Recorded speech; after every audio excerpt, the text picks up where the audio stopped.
Bismillahirrahmanirrahim. Talim kita bab 2 ya. Hal syahid ana walillah la yamutu. Artinya terkait kaji kemarin, benarkah wali Allah tidak pernah mati? Sadis banget judulnya ya. Nggak apa-apa ya, judulnya gitu aja. Yang buat andung tuh judulnya. Kan bukan antum kan? Nah, ya.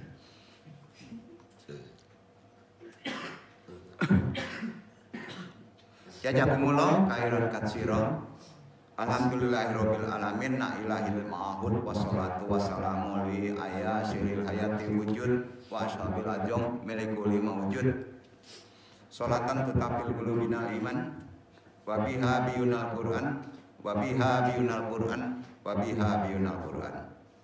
Batubahi humu ayat wa tuhalana biha nurul jannat wa nurun na'i wa nurun najari ila wajhika karim.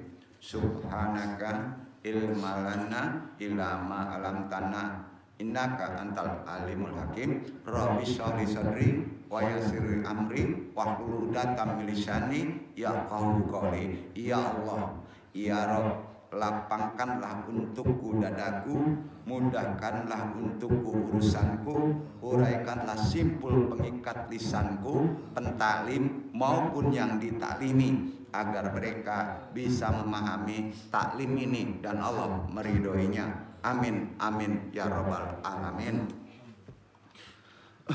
Wajali wajiro ikhwan YMAA, baik yang hadir secara talaki langsung maupun yang tidak langsung, semuanya dimanapun berada, andung doakan insya Allah rahimakumullah, dirahmati Allah selalu.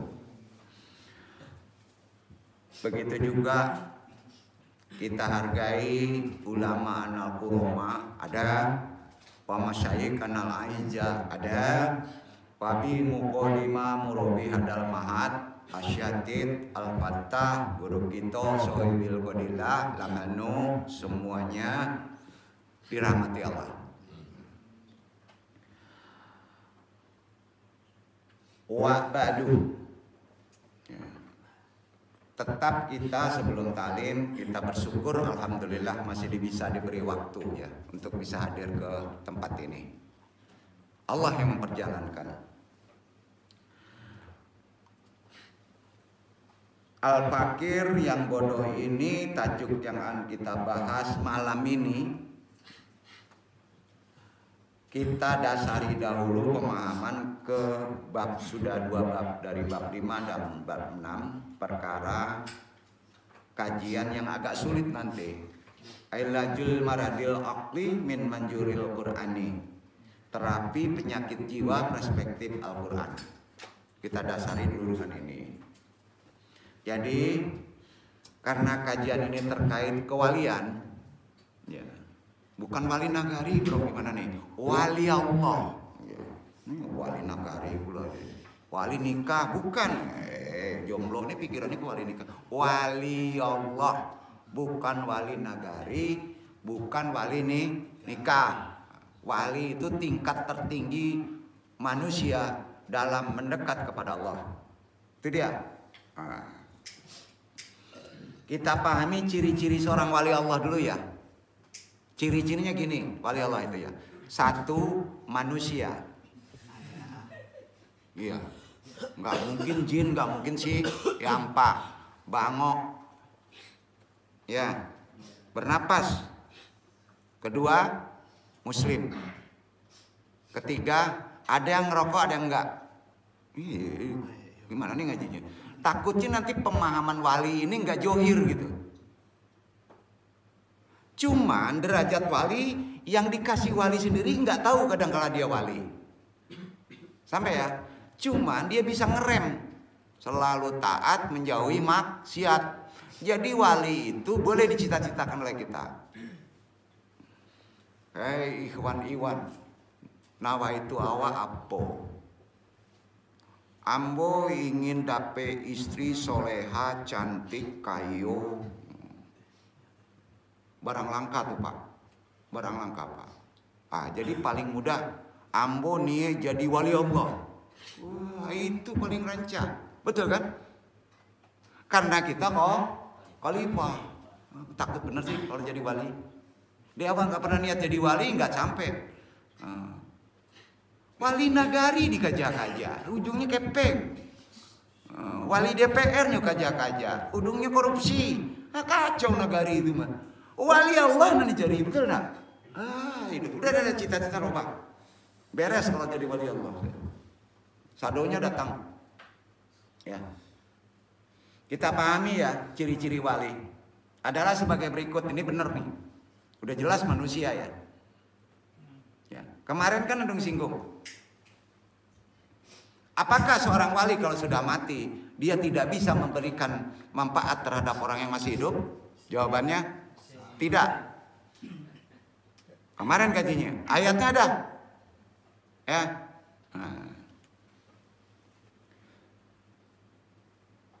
Ciri-cirinya Andung nukil dulu. Karena Andung ingin bebas, nggak mau kena fitnah. Nanti Andung kan bilang, ini nukil dari sana. Gitu ya. Karena ini negeri yang punya pikiran dalil, asbabnya kuat. Minangkabau. Betul kan? Ini bukan ngecilin loh. Hebat orang Minang itu, kadang-kala asbabnya dinaikkan dulu. Ya. Pasti itu. Itu makanya bukti bahwa orang Minang itu cerdas-cerdas. Ya. Nah. Dulu ini lebih cerdas balik. Nah. Kelebihan cerdasnya, Masya Allah. Ya. Kita tukil dari ulama sufi namanya Abu Naim. Dalam kitab mukadimahnya aja dong ambil ya nukilnya. Perkara ciri wali. Kitabnya Hilyatul Auliya Wastabaqat Asy-Syifaiyah. Nah, itu judul kitabnya. Kalau antum mau cari aja itu. Ulang judulnya. Ini referensi kan. Antum nukil ke sini aja. Kitabnya judulnya Hiyatul Auliya Wastabaqat Asy-Syifaiyah. Atau judul kitabnya. Ciri-ciri wali di mukadimah dijelaskan. Pengarangnya tadi ya Abu Nuaim. Ya. Menjelaskan para wali Allah itu mempunyai sifat dan tanda-tanda yang nyata. Apa? Nyata. Orang-orang yang berakal dan orang-orang yang soleh akan tahu dah. Nggak perlu dineko-neko tahu deh. Tentunya berdasarkan derajatnya ya atau makomnya. Itu sebabnya kalau terlihat tanda-tandanya nasihat andung. Nasihat andung ya. Kalau antum melihat tanda-tanda ini nasihat andung. Hanya satu aja. Jangan dibantah nasihatnya. Kemudian bersikap loyal kepadanya dengan sukarela. Itu dulu. Setuju?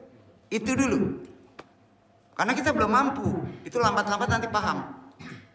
Nah, alun manga-manga perbandingkan jodalil. Padahal kan dikaji juga ke situ. Nah, itu. Jadi penting kita taklid itu penting. Ya. Kok andong kok kajinya dari Kapateng main bae sih gitu ya. Ada belum ngece itu. Ditakan taruh sih indah dong. Indah. Karenanya Ibnu Katsir ahli tafsir nih. Populer dia menafsirkan begini. Dia petik Quran surat Yunus ayat 63 64. Perkara kewalian dibaca. Itu dulu.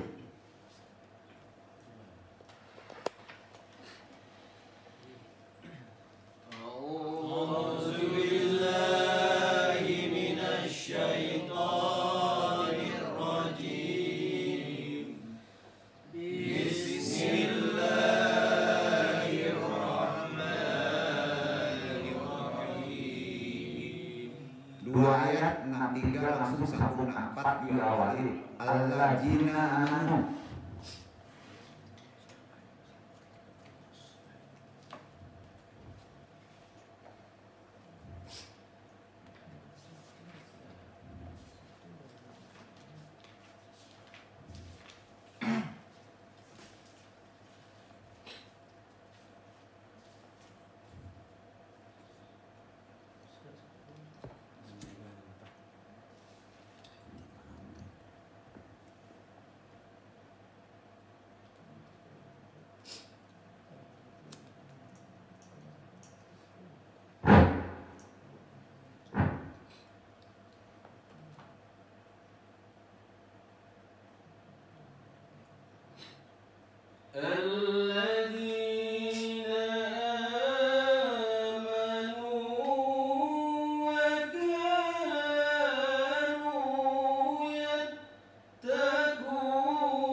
yaitu orang-orang yang beriman dan mereka selalu bertakwa. Bagi mereka berita gembira di dalam kehidupan di dunia dan di dalam kehidupan di akhirat. Tidak ada perubahan bagi kalimat-kalimat janji-janji Allah, yang demikian itu adalah kemenangan yang besar. Nah, kenapa Ibnu Katsir mencatat ya, ahli tafsir ini kesini tanda wali begitu? Kan nyata. Udah tahu pasti wali beriman dan bertakwa, gitu ya. Nah, ini perkaranya. Iman artinya apa? Iman, percaya kepada Allah ya. Semua diatur takdirnya iman kan. Percaya kepada yang gaib. Takwa artinya apa? Keanak tuh. Kalau antum seorang yang beriman tapi berani mengecoh amanah, misalnya bos, kita selesaikan ini dengan kwitansi fiktif, kira-kira gimana? Takwanya gimana? Saya tanya sama Pak, imannya rusak, takwanya juga rusak. Setuju? Setuju ya? Kita udah gaji perkara wali, tapi dia main-main dengan hal itu. Nggak ada prinsip gitu ya. Berarti nggak ada hasilnya di sini. Sepakat? Di bawah kerjasama, tolak. Akidah tetap akidah. Itu prinsip. Ya. Apapun alasannya, ya, nggak bisa begitu. Berarti itu dia tidak beriman Allah mengatur kita. Kalau itu dilakukan dengan yang mengerti agama, bahaya ada dosanya. Lebih berbahaya. Enggak akan dosa. Wali nggak akan begitu ya. Kita ini wali Allah. Apalagi perkara riba. Ya kan? Jadi aplikasi kita beragama sering lupa sih. Nggak mungkin makomat kita, derajat kita naik. Iya kan? Itu makanya Ibnu Katsir, ciri-ciri wali, sandarannya di Yunus 63 tanda-tanda seorang wali adalah nyata. Tidak mau bermain hal-hal yang sifatnya judi, tidak. Kalau sudah masuk talqin, lihat aja. Nggak takut-takutin Pak. Karena kita sudah berjanji ada guru, ada makomat, betul kan? Ada wasilah, ya. Kan tadi bilang kalau kita sudah ngaji, bersahadat, berulang, ingin menjadi orang soleh, apapun juga yang sifatnya berbahaya tolong hindari dalam konsep akidah dan keimanan kita. Iya kan? Antum ini sayang, menyebut kayak gini sayang, antum sebenarnya. Ke surga itu nggak bisa sendiri-sendiri, ya enggak. Bawa istri, bawa anak, bawa menantu, bawa pembantu, setuju? Alhamdulillah. Ini menurut mana-mana kan yang ada surga. Itu tanda ciri orang wali. Nyata ya. pokoknya beriman, bertakwa. Ambo wali Allah, ambo menemukan asal. Bos, kalau nggak kita sedikit wali itu, wali itu, wali itu kan, maaf, enggak nonjok ya dalam kaji ini. Aplikasi amalan yang paling penting, setuju ya? Aplikasi amalan yang paling penting. Gimana kalau dia seorang tarbiyah, seorang guru? Nah, ayo. Aduh, keren banget ya. Masya Allah, hal yang kecil sering dilanggar. Padahal itu berbahaya. Dimakan karena ada untung, dimakan ke anak, rusak anak itu. Maaf ya, anggapnya mereka dulu dasar dulu, karena kita ngajinya ini ciri-ciri kewalian di bab kedua.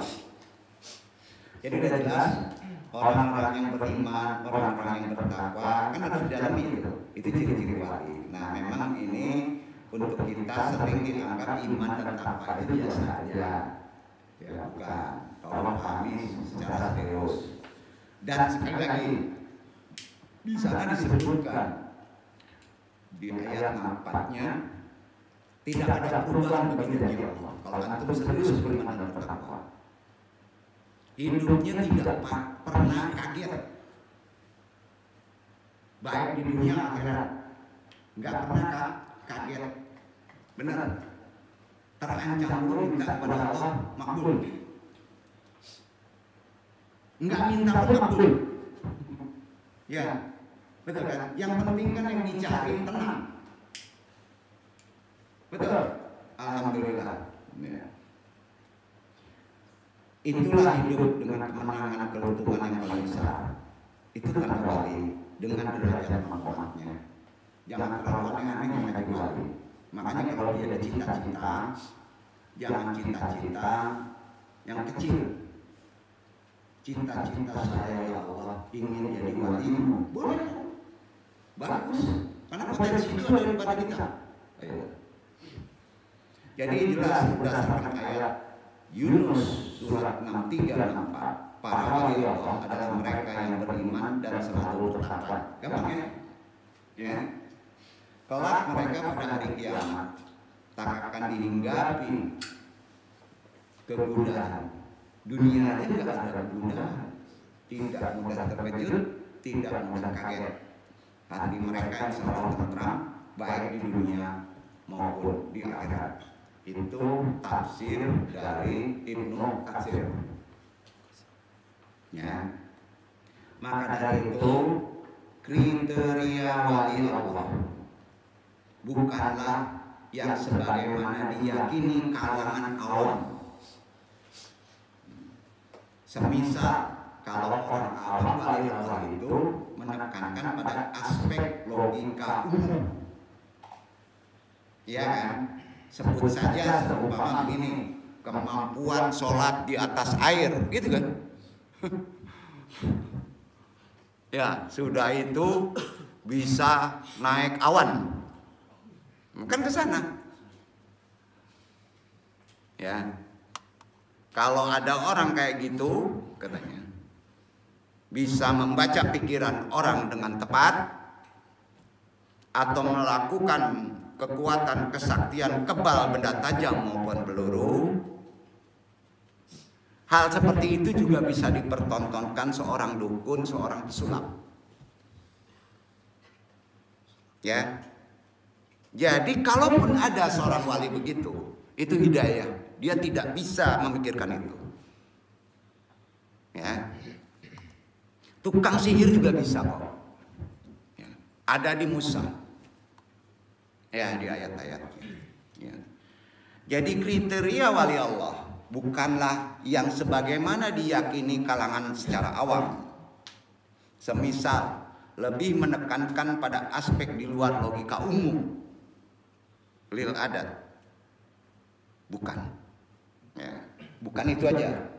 Misalnya rajin sholatnya, puasanya rajin, tasbihnya segede apa ya, gede-gede gitu ya, sorbannya 2 meter umpama ya. Nah, itu penampilan.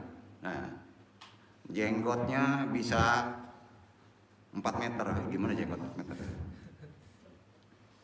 Yang paling penting, seorang wali dia selalu mempunyai sifat makomat yang disebut, catat, malamatiyah. Apa namanya? Malamatiyah. Makanya ada aliran torekot malamatiyah sering diperdebatkan. Jadi paling gampang untuk memahami ciri seorang wali malamatiyah. Apakah secara umum kita bisa bersifat malamatiyah? Bisa. Tapi kita harus tahu sifat malamat itu secara ajaran Islam itu gimana. Ya, malamatiyah gini, itu suatu sifat yang diikhtiarkan. Ya. Malamatiyah menurut ajaran Islam, ada atau tidaknya karomah dalam diri seseorang bukanlah tolok ukur dirinya dipandang sebagai wali Allah. Itu orang yang malamat. Seandainya ada, dia merasa tidak ada, itu malamat. Ya. Ukurannya adalah kokohnya iman di dalam hati dan ketakwaannya yang terpancar dalam ibadah, kemudian diaplikasikan ke akhlaknya. Nah, terkait dengan Yunus, malamat itu, nah, baik kepada Allah maupun kepada sesama makhluk. Lebih dalamnya sifat malamatiyah. Ya. Malamatiyah adalah seseorang yang berderajat wali, ya, yang selalu menjaga kebaikan hatinya hanya untuk Allah semata. Udah banyak yang tahu. Nah, tidak menyukai orang lain terlihat amal-amalnya. Bahkan cenderung memperlihatkan bahwa dia tidak melihat amal-amalnya, walaupun orang itu menghujatnya. Itu makomat malamatiyah. Di muka murid kadangkala seperti peletotan dia baca Quran, nggak ngerti tafsir.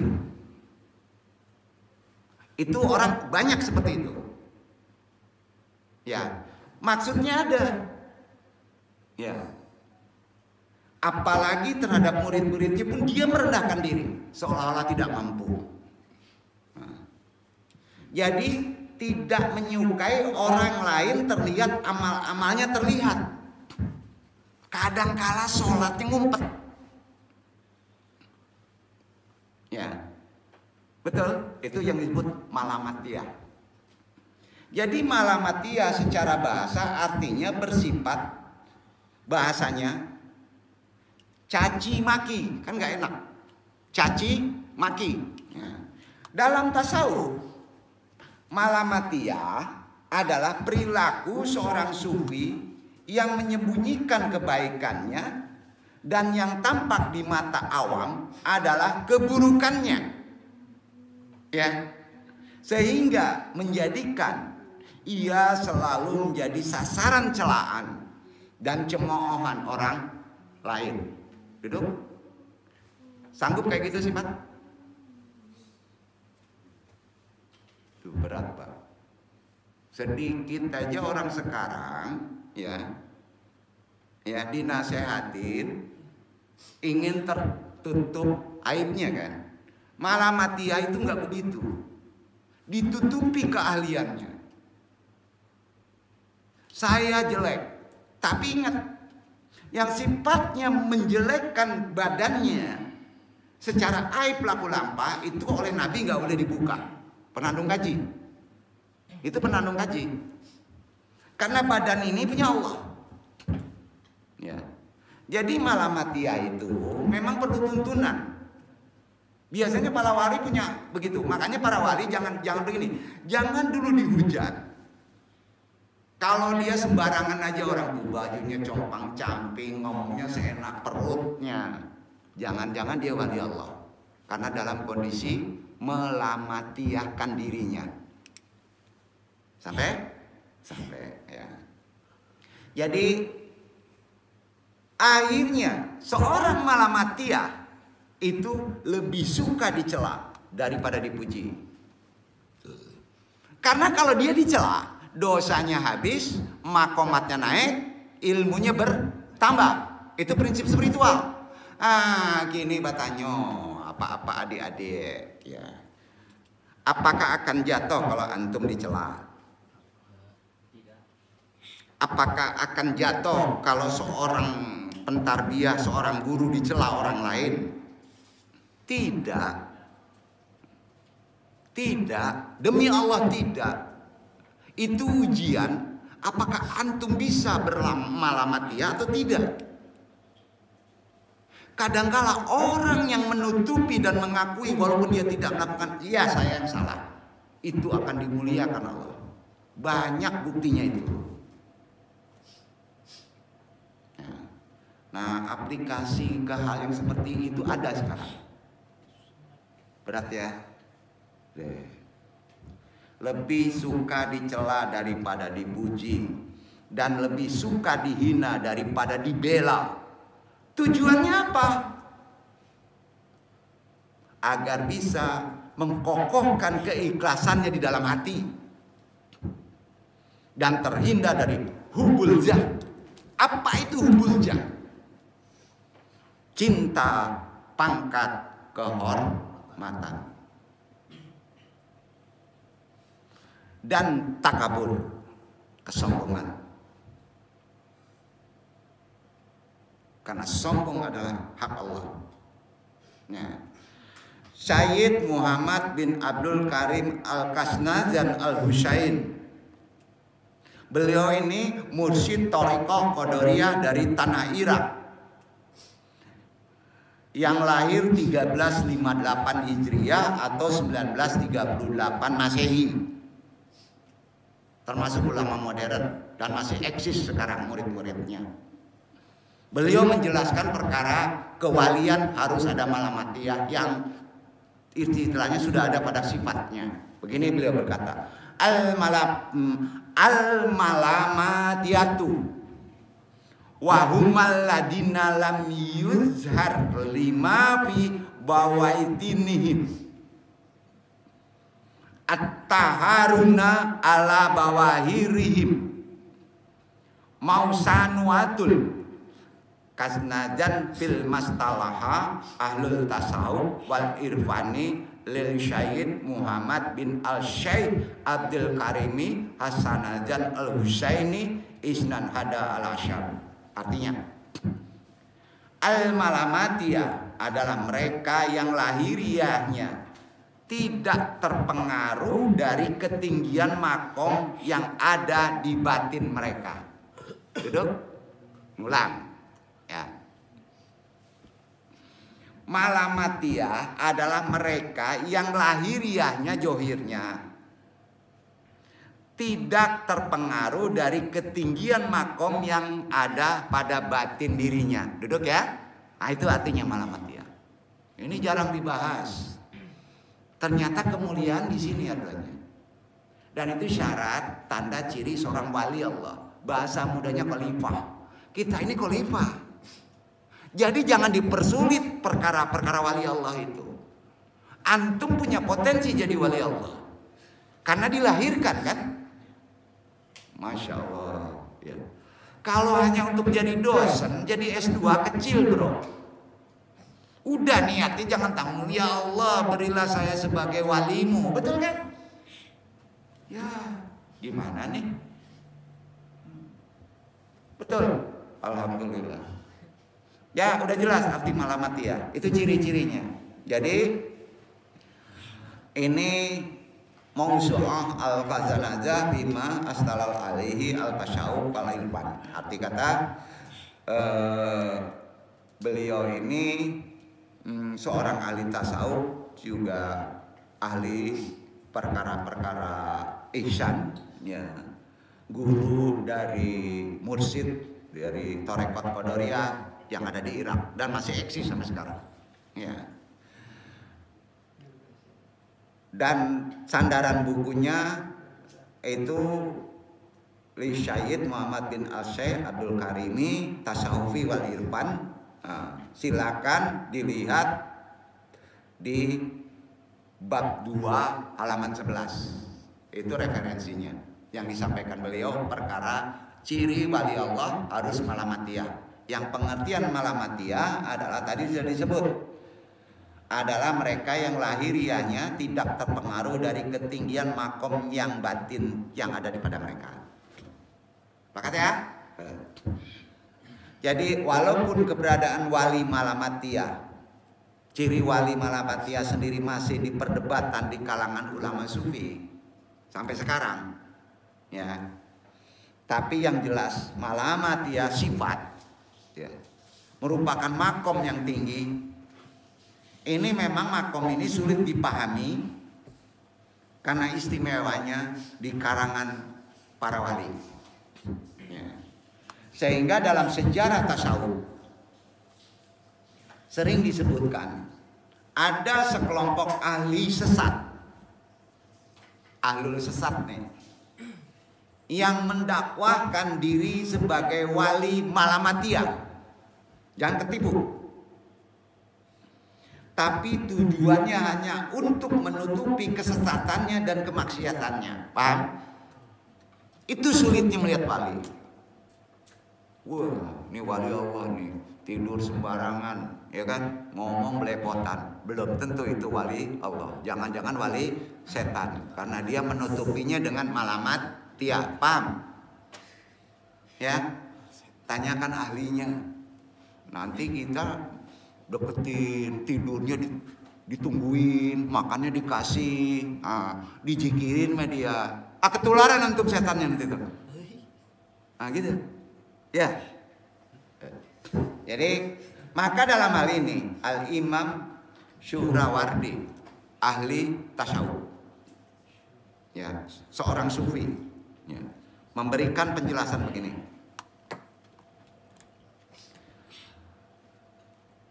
Langsung aja, min usuli alamatiyah, panjang banget ya artinya aja ya. Sesungguhnya di antara pokok-pokok amalan, kata Syuhrawardi, ini seorang guru sufi Islam ya, ahli tafsir juga ya. Bukan arti kata enggak, ahli tafsir. Sesungguhnya di antara pokok-pokok amalan, ya, malamatiyah, amalan malamatiyah adalah zikir. Sesungguhnya zikir itu salah satunya. Itu ada 4 macam. 4 macam. Zikir lisan, zikir qalbu, zikir siri, zikir ruh. Zikir lisan, zikir qalbu, zikir siri, zikir ruh. Itu amalan malamatiyah. Maka siri, hati, lisan diam dari zikir. Paham gak nih? Ulang. Maka rahasia, hati dan lisan diam dari zikir. Arti kata dia sudah tidak memisahkan lagi. Sudah menyatu di 4 zikir tadi pada satu. Yang diingat Allah saja. Aduh, gimana ngomongnya ya?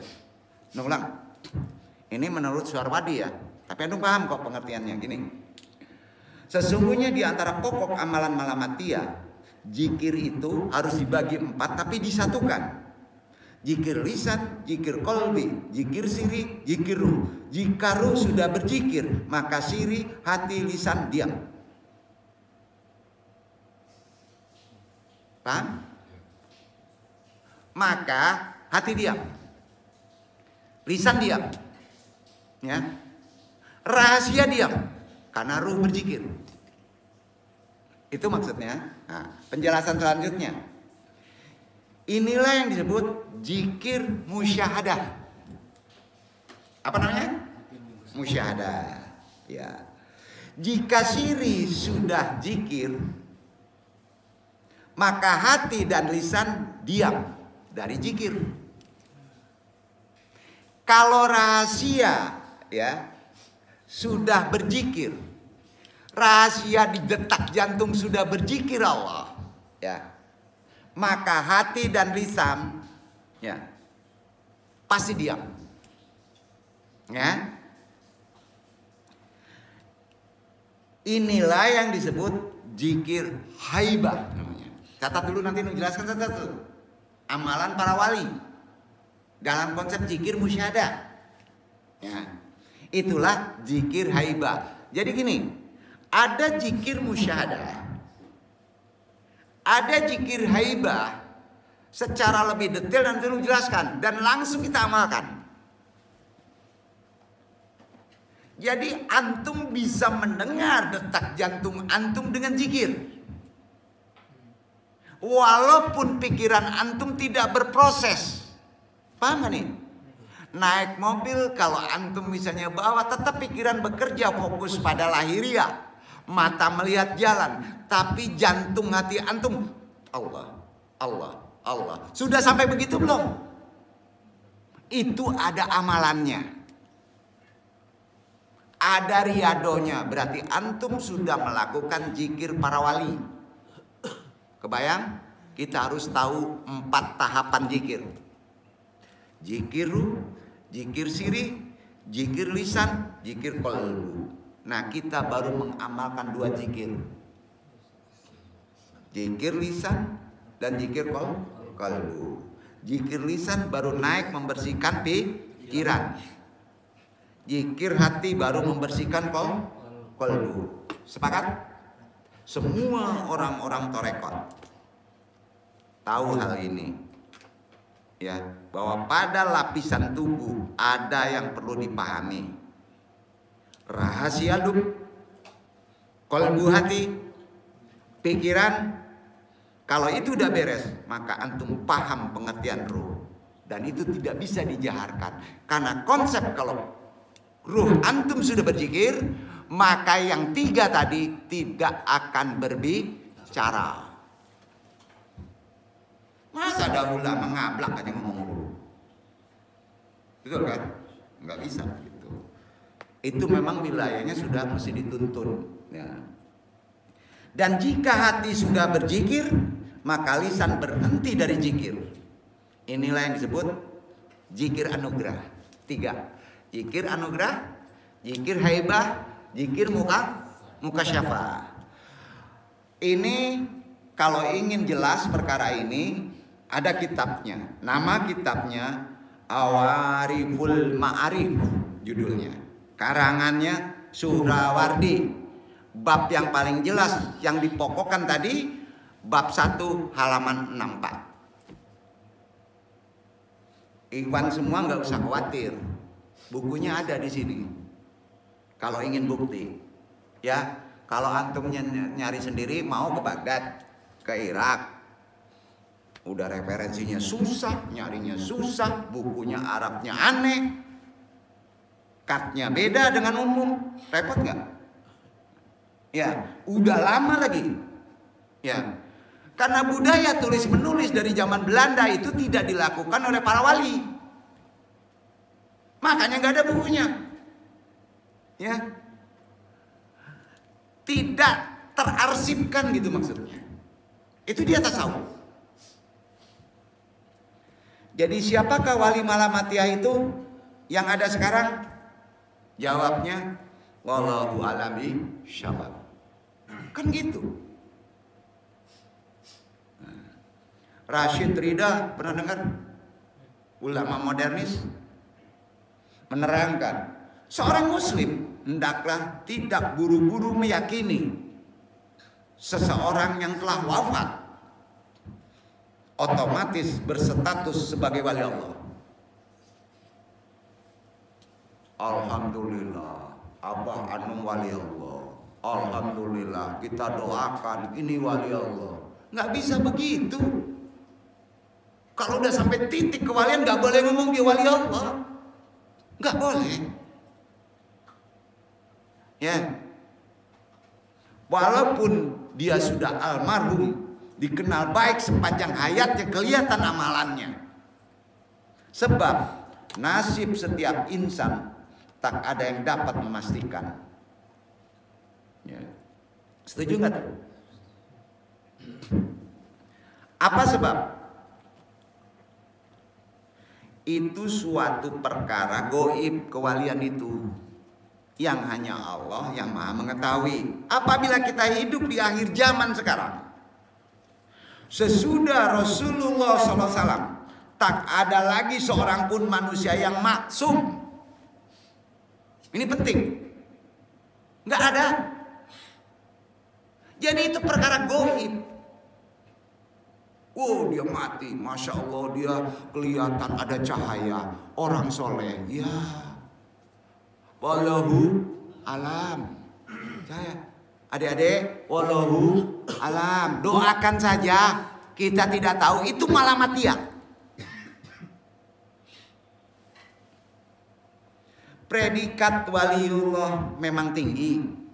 Bagaimanapun hendaknya kita tidak mudah menyebut seorang sebagai wali Allah tanpa ilmu yang memadai. Hadis yang diriwayatkan Imam Bukhari ini dapat menjadi perhatian kita. Suatu kali seorang sahabat bernama Utsman bin Maz'un meninggal dunia. Seorang perempuan Ansor, Ummul Ala, kemudian berkata kepada Nabi, Rahimatullah alaika ya Aba Sa'id. Aba Sa'id ini Utsman bin Maz'una. Sahadati lakunallah qad azdaka. Itu omongan dari Ummul Ala. Artinya, rahmat Allah atas dirimu wahai Abu Sa'id Utsman bin Maz'un. Persaksianku terhadap dirimu bahwa Allah telah memuliakan dirimu sebagai wali. Nabi ada. Dia bertanya ke Nabi, ngomong dengan Nabi. Apa kata Nabi? Langsung ditegurnya. Langsung ditegurnya. Agak bernada marah. Jawaban Nabi, kaifa alimtu anallah qad majadahu. Dari mana engkau tahu Allah memuliakannya? Itu artinya. Betul gak? Abi alal mihaki bisidki kalami ya Rasulullah. Dijawab lagi sama Ummul Ala. Ayahku menjadi taruhan atas kebenaran ucapanku ya Rasulullah. Lalu Rasulullah bersabda, sahih ini sabdanya. Nah, perhatikan. Summa man yuazimullah amma huwa faqad ja'amutuhu wala arjuhul khairu wala hila alam ana Rasulullah wala anna Rasulullah. Kata Nabi, famada sayu'idzinna bima ba'du. Lalu siapa yang Allah muliakan? Kata Nabi. Itu artinya, adapun dia telah datang kematiannya. Demi Allah, berharap kebaikan untuknya. Demi Allah, aku sendiri tidak tahu. Padahal aku adalah utusan Allah, kata Nabi.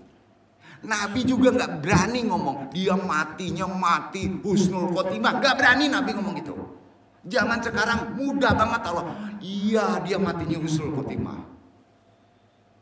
Itu ada. Kita sebagai muslim gak boleh mendului pengetahuan itu kepada Allah. Sepakat? Ini keterangannya ada di hadis. Nah, lu menanamkan itikot ini pada kehidupan sehari-hari kan. Apalagi dia bapak, kita juga gak boleh ngomong kayak gitu. Kita hanya bisa mendoakan. Enggak. Jadi dalam hal ini, demi Allah, kata Nabi, kata Ummul Ala lagi. Akhirnya dia ngomong, wallahilan wati tajkiyatan badadalika ilalal abadi. Demi Allah, tidak lagi aku akan memberikan tajkiyah, persaksian baik untuk selama-lamanya kalau aku tidak tahu. Duduk. Hati-hati, kita sering menyaksikan bahwa itu baik karena hanya melihat amalnya. Itu pun tidak boleh kalau dia sudah almarhum. Itu sandaran dalilnya. Sampai di sini paham, Iwan? Paham ya maksudnya? Ya. Jadi pada umumnya ketika seorang meninggal, maka tubuhnya akan mengalami evolusi, sehingga akhirnya tidak ada yang tersisa dari jasadnya. Jika sudah mati, maka jasad akan membusuk dalam tanah kembali ke anasir semula. Itu proses evolusi. Namun ada hadis riwayat Bukhari Muslim. Perhatikan supaya kita jangan salah persepsi ya. Sekering berbenturan antara hadis dan Quran dengan Quran. Itu gunanya kita bertolibul ilmi ya. Jadi hadis ini, hadisnya sahih Bukhari Muslim menerangkan Rasulullah SAW menjelaskan bahwa ada 10 golongan orang yang mayatnya tidak busuk, tidak hancur, akan tetapi bangkit dalam keadaan tubuh seperti semula, khususnya pada hari kiamat. Khususnya pada hari kiamat. Kalau masih terkubur tanah, dia masih berbentuk jasadi. 10 orang itu siapa? Kata Nabi, hadis ini sahih, Bukhari Muslim. Anu kita jawab nih ya. 1, para nabi. Kedua, para ahli jihad fisabilillah. Jasadnya saja dilindungi sama Allah. Kedua, para alim ulama yang menegakkan kalimat Allah. Para alim ulama yang menegakkan kalimat Allah. Kuat tauhidnya. Keempat, para syuhada yang selalu memperjuangkan Islam. Kelima, para penghafal Al-Quran dan mengamalkan dengan Quran. Ya. Keenam, imam atau pemimpin yang adil dalam menegakkan syariat Allah. Ketujuh, muadzin, tukang azan yang tidak meminta imbalan. Kedelapan, wanita yang meninggal sewaktu melahirkan anaknya serta selalu taat pada perintah Allah, tidak busuk. Ya. Kesembilan, orang yang mati dibunuh atau dianiaya karena mempertahankan kehormatan diri dan agamanya. Kesepuluh, kata Nabi, orang yang mati di siang hari atau malam pada hari Jumat. Ya. Jika mereka itu dari kalangan orang yang beriman, yang selalu menjaga hukum agama dalam semasa hidupnya di dunia, maka tidak busuk. Hadis riwayat Bukhari Muslim. Ini matinya hari Jumat dong. Pas kuburan longsor hancurnya, tinggal kapannya ada. Dainyo dapet Jumaitnya Pak. Jumaitnya saja nan mati. Duduk lah. Tapi tidak kalangan beriman. Duduk.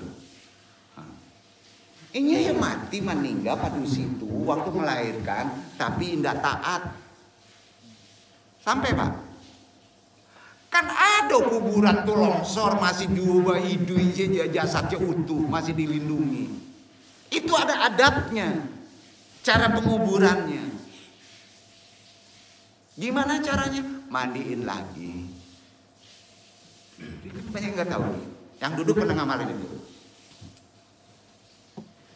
Jadi disinilah kalau kita menyepelekan hal spiritual, kadang-kala akal kita buntu untuk melakukan akidah, perbuatan dan amal. Makanya menjadi aneh karakter kita. Semua yang dibahas tadi hadis riwayat Bukhari Muslim. Nggak percaya silakan baca. 10 yang tidak akan busuk dan akan kembali lagi ke rumahnya dalam tempo beberapa hari. Anu jelaskan hadisnya ada. Hadisnya ada. Ya. Karenanya Rasulullah bersabda, perhatikan sabdanya. Anaruhu alati taqaruju min jasadi tibi adama. Sataudu lidi ati jasadi bada salasati. ayaman min dafnil jasadi wa fi dalika waqti satatulubul rauhi mufaqat Allah subhanahu wa ta'ala masih liruyati halat jasadihi fil qabri. Hadis diriwayatkan Abu Hurairah sahih. Artinya, perhatikan bahwa roh yang keluar dari jasad anak Adam akan kembali mengunjungi jasadnya setelah 3 hari jasad itu dimakamkan. Bertolak belakang dari amalan hadis yang lain dan Quran. Nah, akan kembali lagi ke rumahnya setelah 3 hari. Roh jasad anak Adam. Hadis ini sahih. Ketika itu roh akan meminta persetujuan kepada Allah sebelum dia kembali ke rumahnya untuk berjalan-jalan melihat kondisi jasadnya di alam kuburan. Diriwayatkan dari Abu Hurairah. Siapa yang nggak tahu Abu Hurairah? Jasad ruh yang mana? Yang 10 tadi. Yang 10 tadi, bukan ente-ente. Duduk. Maksudnya jasad yang 10 tadi. Duduk ya. Udah sampai? Makanya ada amalan tahlil 3 hari. Walaupun dia tidak tahu, siapa tahu masuk yang di yang 10. Udah bita. Gimana nih? Bita, nggak boleh. Iya kalau jelas dalam kehidupannya cingkahan, judi, nggak usah ditajiyah, kan nggak usah. Udah validkan aja, buang aja ke laut selesai itu, kan gitu ya Pak. Nabi aja sampai nggak mau mandiin loh. Udah paham? Nah, kita tutup dulu, silakan yang ada.